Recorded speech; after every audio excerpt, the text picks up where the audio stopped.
na mechak nang namitlu ay napirang nang nahauba ay naloy ba nang naleni.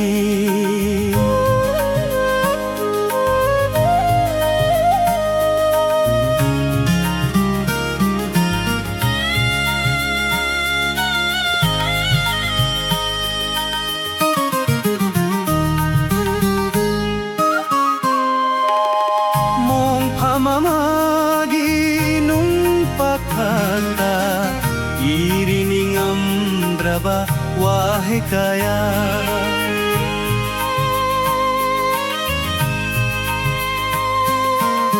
mong pamamagi nung pakata irining amdraba wahe kaya irining amdraba wahe kaya tap na tangu, tap na tangu, tap na tangu, tabawari kongji makhol tumba kaire.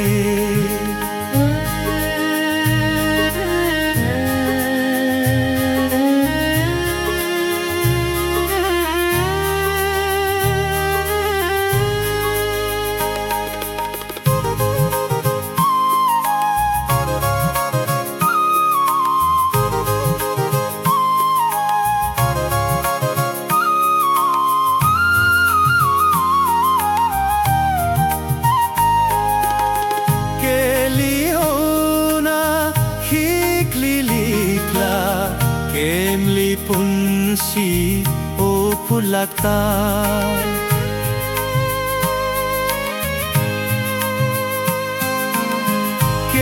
Keliona kiklilikla Kemli punsi o pulakta Kemli punsi o pulakta Mangitunggi Mangitunggi Mangitunggi nung siwari nanggiegi karileri nang naleni ay nameni nang nathamoy ay namechak nang namitlu ay napirang nang nahauba ay naloy ba nang naleni.